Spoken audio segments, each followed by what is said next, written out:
Hi guys, I'm Adam Wilborn from WhatCulture. And I'm Andy Murray from WhatCulture, and I've got too many stories today, so I'm just going to read the headlines off my iPad like a true professional. Going to tell you about Adam Cole and when his WWE contract expires. Hint, it's within 2 months. 2 months! Adam Cole. I'm going to tell you about two more names that could be on their way from NXT to the main roster. Going to tell you why AEW deleted Rey Fenix's name from this week's episode of Dynamite, and then to wrap things up, going to tell you all about WWE's tapings that start next week. Plus, Andy isn't the only one with a load of stories. I've got loads too. Big news on when Brock Lesnar could be returning to WWE. Could Tommaso Ciampa be open to a move to Raw or SmackDown? More big news about the WWE Network. And you could be the lead writer for SmackDown. This is the news.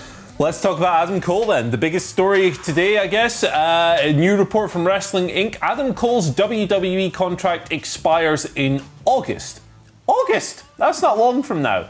Now, there's no indication that he's actively looking to leave the company, but there's also no word on whether or not any negotiations have taken place, how those are looking, anything like that. The indication is that if he sticks around, and let's be honest, he's probably going to stick around, he'll end up on the main roster rather than... main roster. Using these terms, I can't get used to the fact that these don't really exist anymore. The thought is he'll end up on Raw or SmackDown, is what my blubbering mouth was trying to say there. There's a lot kind of going on with this. Britt Baker recently stated that she would love to see her partner, Adam Cole, show up in AEW, but, of course she would. They're a real-life couple. Of course they'd like to work for the same company. Personally, adding a bit of subjectivity to this, I don't really see that happening. He's treated like NXT royalty. He's a top merch shifter with the Undisputed Era. He'll get a good role on the main roster. Either way, it's kind of interesting that we've got to this point, there's 2 months to go, and he still hasn't signed a new deal, apparently. Yeah, we reported on this a while back. It was kind of more speculation around then that his contract was going to run out in the summer. And as you mentioned, Britt Baker on that AEW Unrestricted podcast, one of the best podcasts other than ours, was saying perhaps he could be jumping ship. But I agree. I think he's probably just going to stick around in WWE, may even stick around in NXT, although I sense now that the trigger finger for him dropping the title to Velveteen Dream is getting very itchy, considering TakeOver in Your House, of course, is this weekend. I agree with you, Andy. Yeah, I think he's going to probably stick around in WWE. I'm sure he would do fantastic stuff in AEW, and they'd love to have him. But if you think about how much WWE were clamouring to keep hold of talent prior to the ongoing global bastard, I think they're going to do everything they can to keep hold of him and maybe transition him on SmackDown. Let's make SmackDown just like the other good brand, basically, because you've got Riddle on there now. You've got phenomenally talented people: Daniel Bryan, AJ Styles. I'm going to call him Chad Gable. Where are my manners? Shorty G, etc. You could create a hell of a roster if you put people like Adam Cole and maybe the Undisputed Era on there. But we shall see. My one prediction, Andy Murray, is there's going to be a big Adam Cole payday! Why, you cheesy prick. I love it.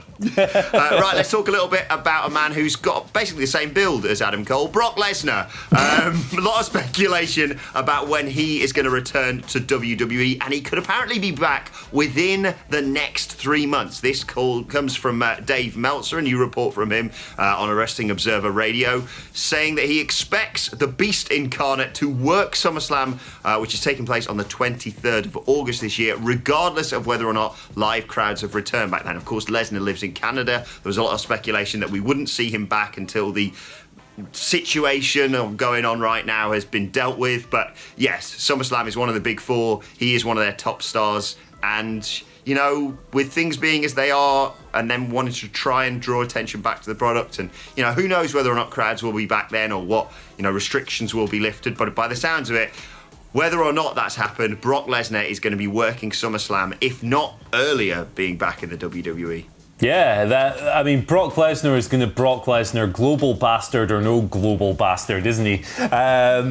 Traveling bans, lives in Canada, no problem. I'm Brock Lesnar, I'll suplex the border guard. I'm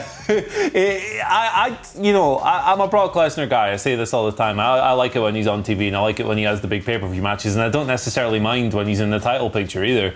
I would like to see him back around. If the circumstances allow for that, let's get him in, man. Let's get him in him for SummerSlam. Even if SummerSlam is going down in an empty performance center, who cares? It's Brock Lesnar. He's a star.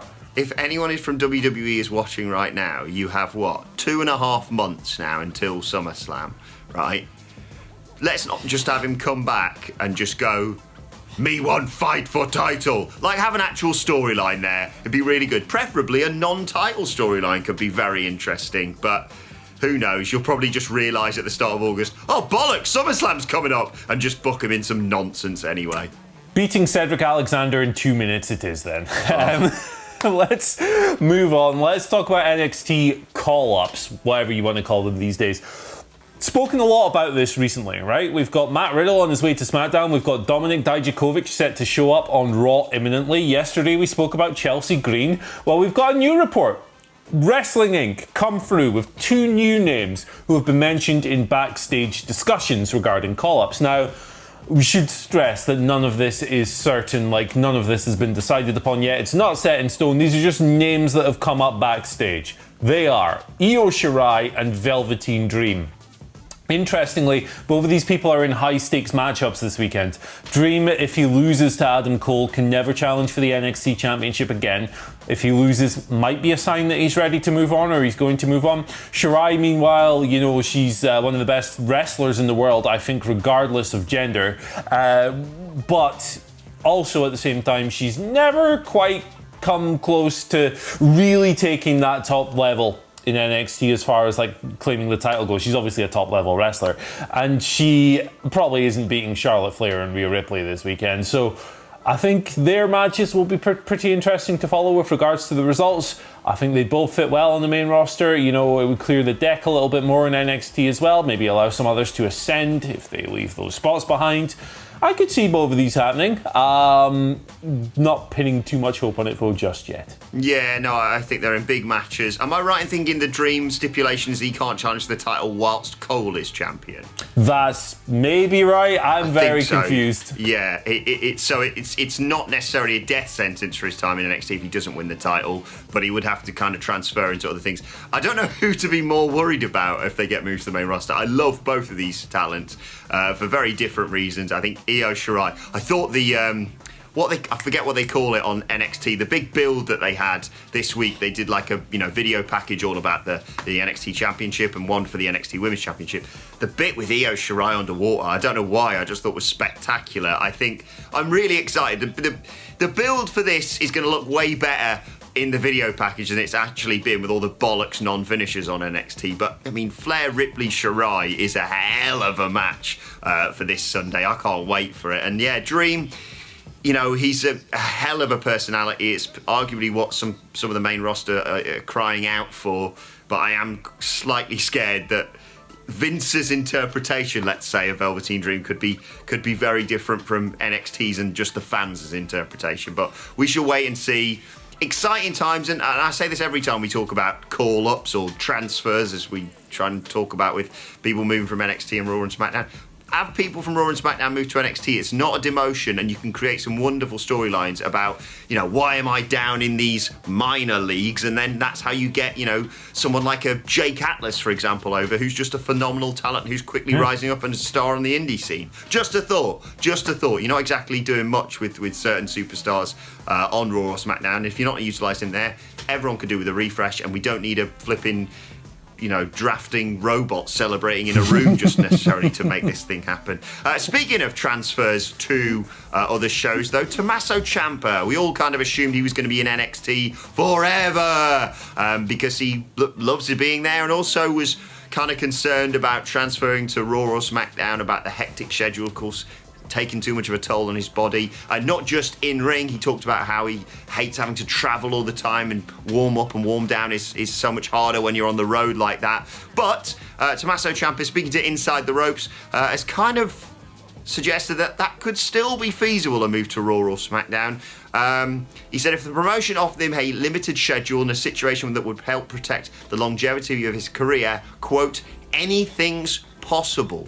That door is left wide open, Andy Murray. Yeah, he seems to be considering it a little bit. It's a really hard situation for Tommaso Ciampa. He's had so many major surgeries and stuff that it's totally understandable for him to want to stick around in NXT. And on top of that, you know, NXT it's a lot more main roster like now in 2020, I think. But I think it's still safe to say that they have a little bit more freedom over their characters and so forth, and maybe things aren't as tightly regimented as they are on Raw and SmackDown. So maybe there's like a creative fulfillment thing there as well. I'd just kind of like to see him do whatever makes him happy. If he feels comfortable taking his body up to the main roster, go for it. If not, do you, Tommaso Ciampa? You've earned that right.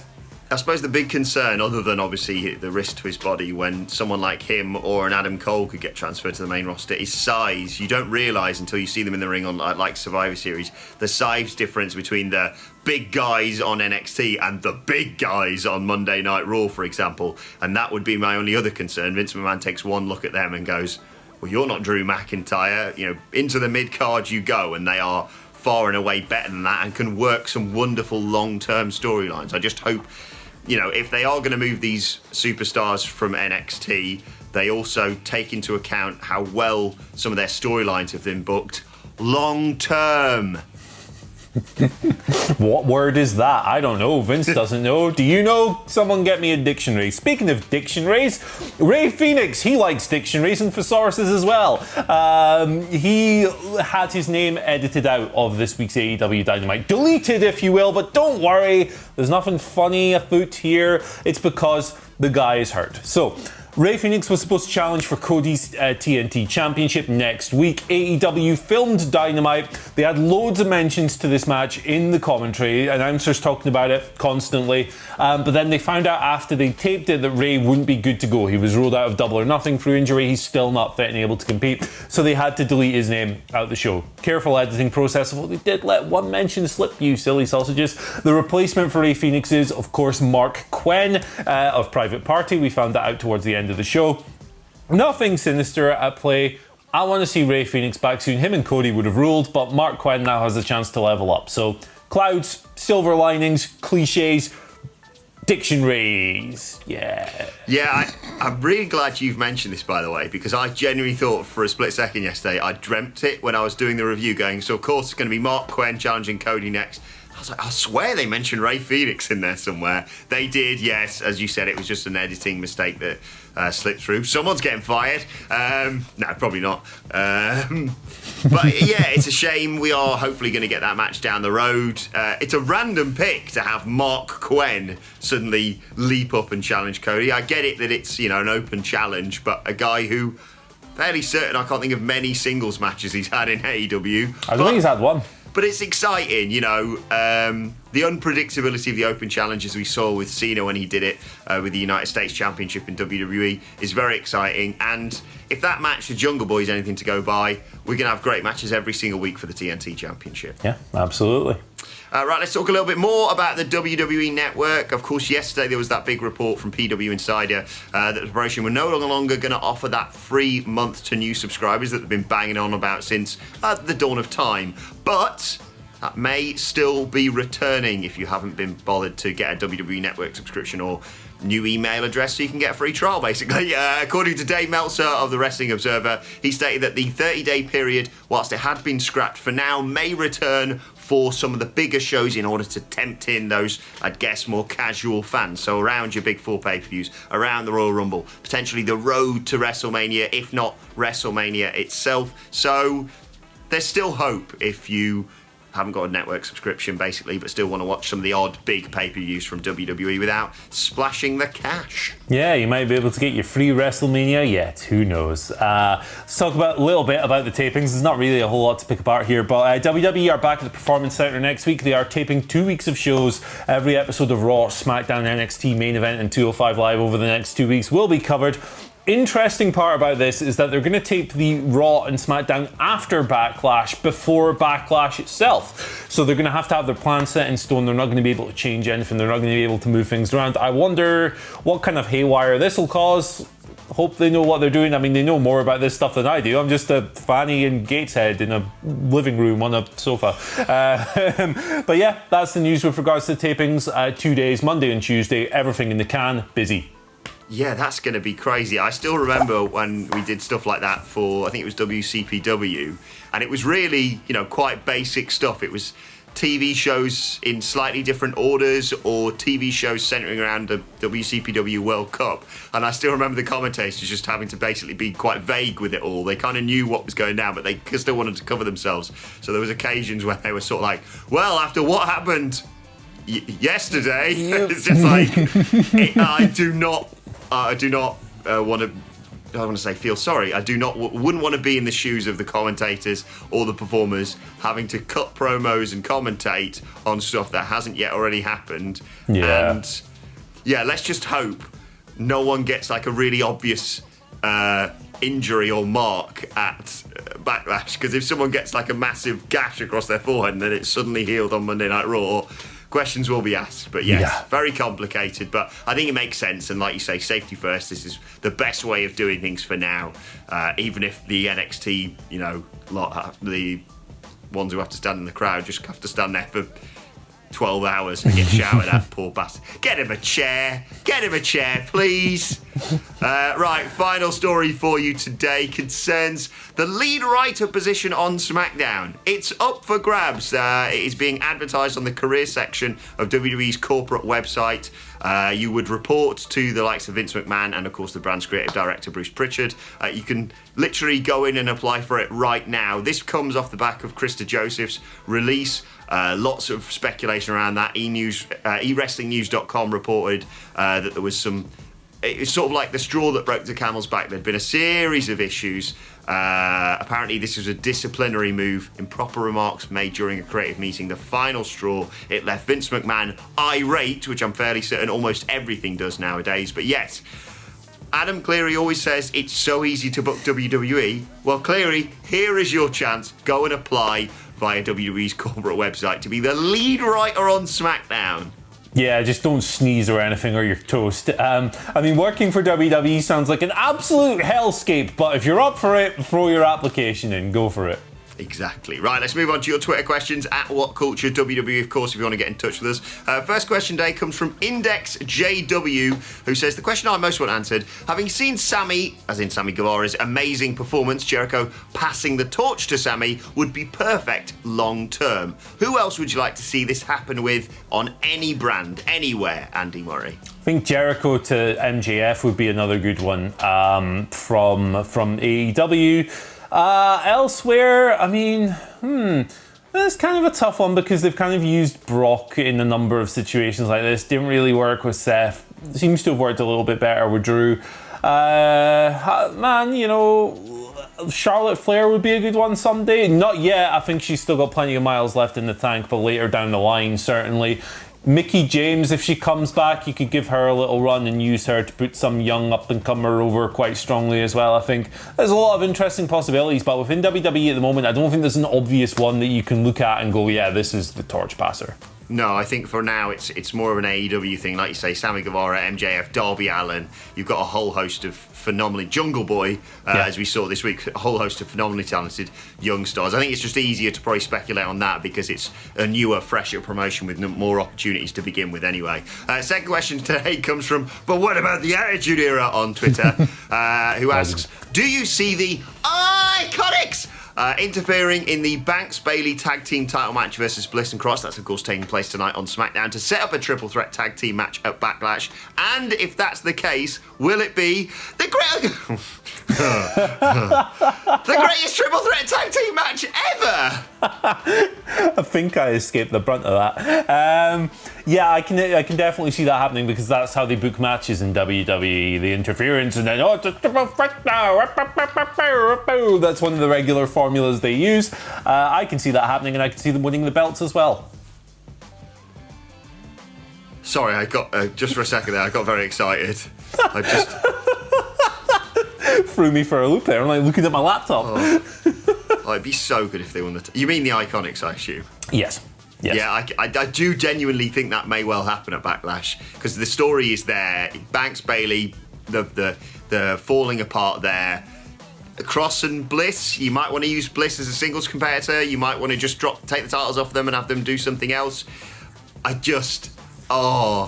It would be the greatest pay-per-view ever. It wouldn't have the greatest wrestling match ever at Backlash, but can you imagine it?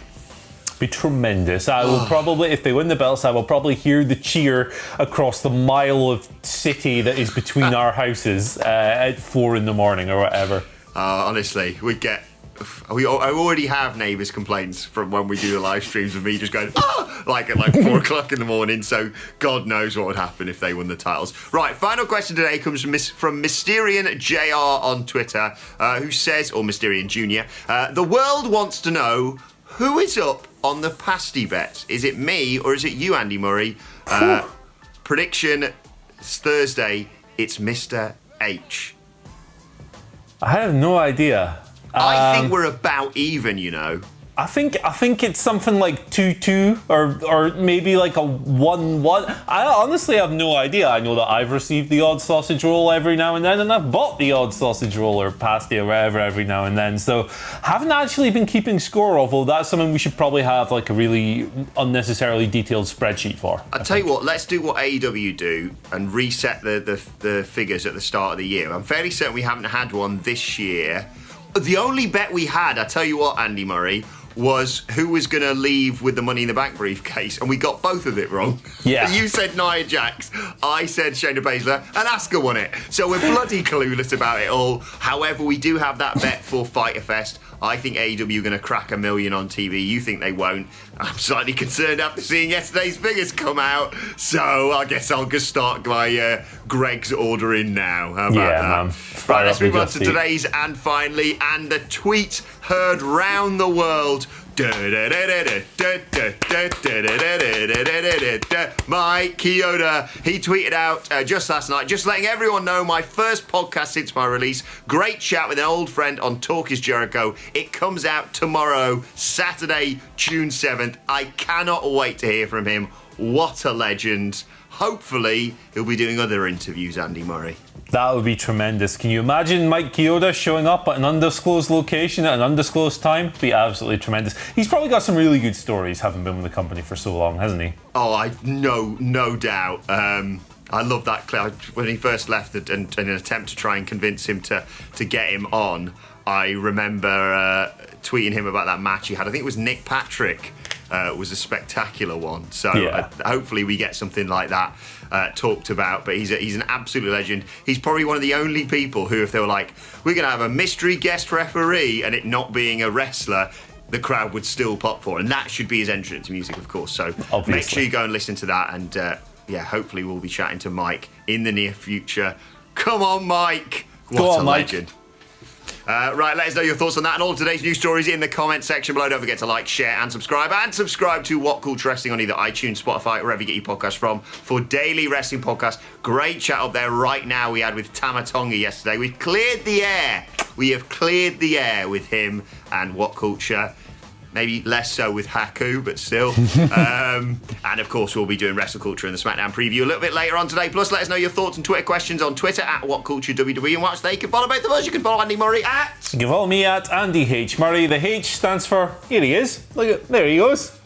Hello. Oh, this is weird. You can follow me at Adam. I don't know which camera I'm meant to look at. Follow me at Adam Wilborn. Follow us all at WhatCultureWWE. But for now, my thanks to Andy Murray. Thank you for joining us, and we will see you soon. Just going to do news like this from now on, I think.